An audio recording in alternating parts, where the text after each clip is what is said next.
Hello friends, welcome to my channel physics by Bajaj sir. आज मैं आपके साथ standard plus 2 Gauss theorem and applications का बहुत इंपॉर्टेंट टॉपिक डिस्कस करने जा रहा हूं, जो कि सीबीएसई बोर्ड का बहुत इंपॉर्टेंट और बहुत फेवरेट क्वेश्चन रहता है। Right, this is lecture 2। Do watch lecture 1 for electric flux and Gauss theorem basics. Right, तो यहाँ पे मैं बात करूंगा गॉस थ्योरम का बेसिक प्रूफ के बारे में।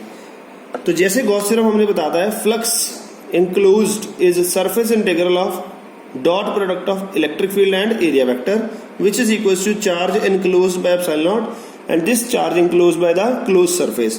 तो ये हम 3 डायमेंशन में जा रहे हैं। राइट, इसका प्रूफ देखिए, यहाँ पे मैंने एक चार्ज कंसिडर किया Q और इसके अराउंड ये गॉसियन सरफेस बनाया which is spherical in shape. ये गॉसियन सरफेस जो डेवलप किया, इस चार्ज के लिए इलेक्ट्रिक फील्ड होगा आउटवर्ड, ds एरिया वेक्टर यहाँ पे इस सरफेस के लिए एरिया वेक्टर भी बाहर को, दोनों में एंगल कितना आ गया 0 डिग्री। राइट, तो E डॉट ds होता है eds cos theta, theta is 0 degree. तो यहाँ पे कर लिया। E की वैल्यू हमें पता for single point charge at a distance r कितना होगा, P पॉइंट के लिए kq बाय r स्क्वायर, और integration of ds over the whole surface will be area of this sphere, और वो क्या होता है 4 पाई r स्क्वायर। यहाँ से r स्क्वायर से r स्क्वायर कट गया, k की वैल्यू फिल किया 1 by 4 pi epsilon naught q by r square into 4 pi r square, सब कट के क्या रह गया q बाय एप्सिलॉन नॉट। तो ये चीज हमने प्रूव कर दी, that is E dot ds का surface integral is q enclose by epsilon naught के बराबर हो गया। ये गॉस थ्योरम का प्रूफ था। अब मैं गॉस थ्योरम को यूज करके कूलम्स लॉ प्रूव करने लगा हूं। गॉस थ्योरम को यूज करके कूलम्स लॉ प्रूव करने लगा हूं। मैंने फिर वही डायग्राम बनाई, सेंटर पे चार्ज q कंसीडर किया, this is a Gaussian sphere, यहाँ पे electric field outward, area vector outward, distance r। तो हमें पता है यहाँ पे फोर्स निकालना हो तो फोर्स का फॉर्मूला था kq naught by r square. अगर यहाँ पे हम q नॉट चार्ज सपोज कर ले, according to Gauss theorem E dot ds is q by epsilon naught, E ds यहाँ पे थीटा 0 है तो E ds रहेगा, डॉट खत्म हो गया, q बाय एप्सिलॉन नॉट के बराबर होगा।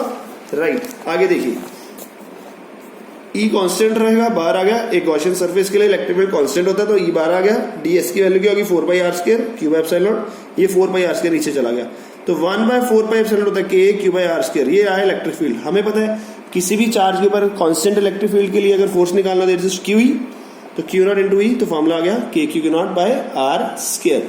ये हमने कूलम्स लॉ भी ड्राइव कर लिया। अब जा रहे हैं इलेक्ट्रिक हम एप्लीकेशंस ऑफ गॉस थ्योरम की तरफ। तो सबसे पहले और सबसे इंपॉर्टेंट एप्लीकेशन कौन सी आती है, दैट हमने इलेक्ट्रिक फील्ड फाइंड करना है at any point due to uniformly charged wire.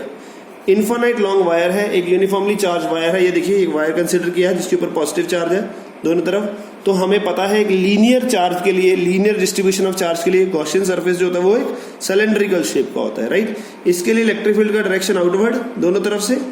ये गॉसियन सिलेंडर बनाया, इस एरिया में से और इस एरिया में से आप देखिए फ्लक्स नहीं जाएगा। क्यों? क्योंकि इलेक्ट्रिक फील्ड इधर को है और ये एरिया वेक्टर इधर को है, तो थीटा क्या आएगा दोनों में 90 डिग्री का, दोनों में एंगल आ गया परपेंडिकुलर। और इसके लिए ये रहा एरिया वेक्टर, इस सरफेस के लिए एरिया वेक्टर ये रहा, और ये रहा इलेक्ट्रिक फील्ड, दोनों में एंगल गया थीटा 0 डिग्री। तो मैं यहाँ पे 3 सरफेस बनाऊंगा। टोटल फ्लक्स निकालने के लिए मैं यहाँ पे 3 सरफेस बनाऊंगा। और यहाँ पे जो मैंने गॉसियन सरफेस सपोज किया उसका लेंथ है l और रेडियस है उसका r। ओके, तो ध्यान से देखिएगा, किसी भी पॉइंट p के लिए अगर ड्राइव करने जाता हूँ तो flux E dot ds q by epsilon using Gauss theorem. Flux of cylinder का निकालना है तो φ1 φ2 φ3, surface 1 surface 2 surface 3, 3 surface consider किए तो उनको खोल के लिख लिया। E डॉट ds cos 90, इनके लिए 90, इसके लिए भी 90 और इसके लिए 0 डिग्री। राइट, क्लियर है? ओके, सिलेंडर के लिए cos 0 होता है 1, तो ये आ गया E डॉट ds। फाइन, अब E की वैल्यू निकालना चाहते हैं जी। फाइन, सिलेंडर होता है E डॉट ds, तो हमें पता है lambda is q by l, linear charge density है, तो यहाँ से q क्या आएगा लैम्डा l। तो यहाँ पे E ds will be the area of cylinder. जो कर्व सरफेस एरिया था, ये वाला सरफेस एरिया आएगा, ये वाला, दैट इज 2 पाई RH, और लेंथ कितना था l, तो 2 pi RL equals to q by epsilon naught, और q की वैल्यू क्या है lambda l by epsilon naught. l से l कट गया तो इलेक्ट्रिक फील्ड कितना आ गया lambda by 2 pi epsilon not r। यहां से साफ पता लग गया that electric field is inversely proportional to r, that E और r का ग्राफ बनेगा इनवर्सली प्रोपोर्शनल वाला। राइट, वेरी इंपॉर्टेंट, 3 मार्क्स में आ सकता है। आगे देखिए, electric field due to a charge cylinder हो, सॉलिड हो, conducting cylinder, hollow conducting cylinder हो या नॉन कंडक्टिंग सिलेंडर हो, इन सभी के लिए ऑलमोस्ट सभी के लिए सेम आंसर आता है। क्यों?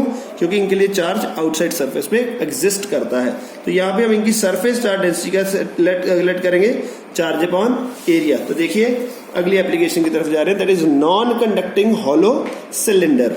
ओके, इलेक्ट्रिक फील्ड इनसाइड, हमने यहाँ पे एक सिलेंडर कंसिडर किया, ये वाला, this is a cylinder, charge cylinder है, इसके ऊपर चार्ज है, पॉजिटिव चार्ज। इसका इलेक्ट्रिक फील्ड ये देखिए पिंक लाइन से बनाया आउटवर्ड दोनों तरफ से। तो यहाँ पे हमने पॉइंट कंसिडर किए, 3 केस, 2 केस कंसिडर किए, एक इनसाइड वाला एक आउटसाइड वाला। जो आउटसाइड है वो रेड कलर से बनाया है, जो इनसाइड वाला ब्लू कलर से बनाया है। जो हमारा और चार्ज सिलेंडर है वो पर्पल शेड से है, राइट। जो ओरिजिनल सिलेंडर है उसका रेडियस है कैपिटल आर, और जो हम गॉसियन सरफेस बना रहे हैं सिलेंड्रिकल शेप का, वो उसका रेडियस होता है स्मॉल आर, ठीक है। अगर इनसाइड वाला पॉइंट कंसिडर करें, इनसाइड वाला ये छोटे वाला, देखिए 3 फ्लक्स बनाए, एक सरफेस ये, एक सरफेस ये, एक सरफेस ये। यहाँ पे थीटा अगेन 0 0, बिल्कुल पिछले की तरह। पिछले cos 0 के लिए चार्ज इंक्लोज आ गया, तो इलेक्ट्रिक फील्ड अंदर तो होगा ही नहीं, तीनों के लिए 0। और यहाँ पे चार्ज इंक्लोज तो है ही नहीं, अगर चार्ज इंक्लोज ही नहीं है तो इलेक्ट्रिक फील्ड भी 0 होगा, तो फ्लक्स भी 0 होगा। यहाँ पे इनसाइड के लिए तो क्लियर हो गया कि अंदर इलेक्ट्रिक फील्ड नहीं होता है, इनसाइड इलेक्ट्रिक फील्ड 0, ओके। अब आउटसाइड चले, जब मैंने ये रेड वाला सिलेंडर कंसिडर किया तो इसके अंदर ये सारा सिलेंडर आ जाएगा, तो चार्ज आ जाएगा जी। 3 सरफेस आ गए, 2 के लिए 90, एक इधर एक इधर, ये 90 एंगल बना दी, इसके लिए थीटा 0 डिग्री, तो cos 0 1, अगेन वही 2 pi R L, same 5 × 2 pi R L cube epsilon naught. अब यहाँ पे चार्ज क्या होगा, अब यहाँ पे सरफेस चार्ज डेंसिटी चल रही है, बिकॉज यहाँ पे सरफेस की बात करें, पिछले में लीनियर था, तो यहाँ पे क्यू क्या आएगा, सिग्मा इंटू ए। यहाँ पे क्यू का वैल्यू सिग्मा इंटू ए की है, sigma into A, area will भी 2 पाई आर एल। यहाँ से 2 पाई आर एल, यहाँ पे आर छोटा था, यहाँ पे आर बड़ा है, ये कट गए, 2 पाई एल और 2 पाई एल कट गए। यहाँ से ई क्या आ गया, sigma R by R epsilon naught, where E is inversely proportional to R, again आ गया, ठीक है जी। आउटसाइड के लिए E inversely proportional to R है, इनसाइड के लिए 0 है। तो ये सिलेंडर बनाया, 4 सिलेंडर था, ये 4 सिलेंडर है, इसके अंदर इलेक्ट्रिक फील्ड क्या है 0, और बाहर का इनवर्सली प्रोपोर्शनल टू आर, तो अंदर 0 बाहर इनवर्सली प्रोपोर्शनल टू आर, ई और आर का ग्राफ जब बनाएंगे तो, ठीक है जी, इनसाइड और आउटसाइड के लिए। जब r इक्वल टू आर हो जाएगा, यहाँ पे ये कट जाएंगे, तो आंसर क्या आ जाएगा, E equal to sigma by epsilon naught. This was another example.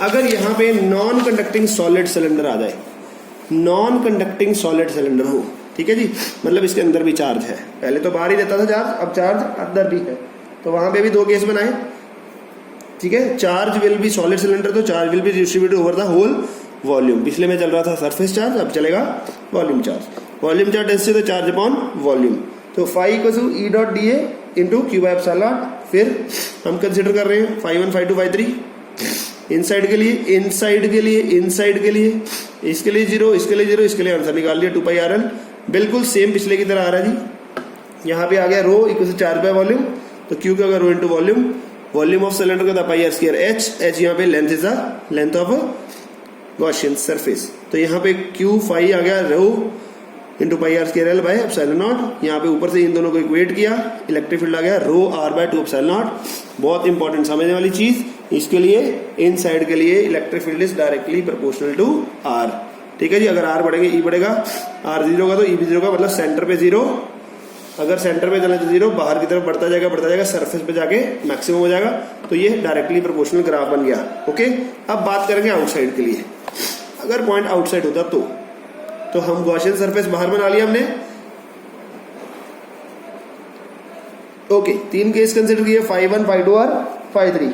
अगर पहले 2 के लिए थीटा 0 है, phi 0 हो गया क्योंकि थीटा 90 है, यहाँ पे ये भी 90, ये भी 90 इलेक्ट्रिक फ्लक्स इलेक्ट्रिक फील्ड के साथ, तो ये रह गया cos 0 वाला एक केस सिर्फ 2 pi R L Q enclosed, फिर वही rho is pi R square L upon epsilon, equate किया दोनों को, इलेक्ट्रिक फील्ड आ गया rho R square by 2 pi epsilon, R inversely proportional to R आ गया जी, electric field is inversely proportional to are. तो सॉलिड सिलेंडर के लिए जब हमने बात की, सरफेस के लिए जब इसकी वैल्यू आर के बराबर कर देंगे, it's rho r by 2 epsilon naught, मतलब सेंटर पे 0, यहां से बाहर जाते हुए इंक्रीज करेगा क्योंकि E directly proportional to r था, सरफेस पे मैक्सिमम ये वाला, और बाहर आते ही इनवर्सली प्रोपोर्शनल टू आर, तो कम होना शुरू हो जाएगा, राइट। तो यहां पे हमने बेसिक गॉस थ्योरम की application for solid cylinder, hollow charged solid cylinder और हॉलो सिलेंडर दोनों, और लीनियर वायर के लिए डिस्कस कर लिया, और एक पॉइंट चार्ज के लिए भी डिस्कस कर लिया, right. For next applications next lecture में हम वेट करेंगे नेक्स्ट लेक्चर के लिए, राइट। अगर इसी में कोई डाउट हो तो प्लीज कमेंट करके बताइए, else like the video and do subscribe. Thanks for watching.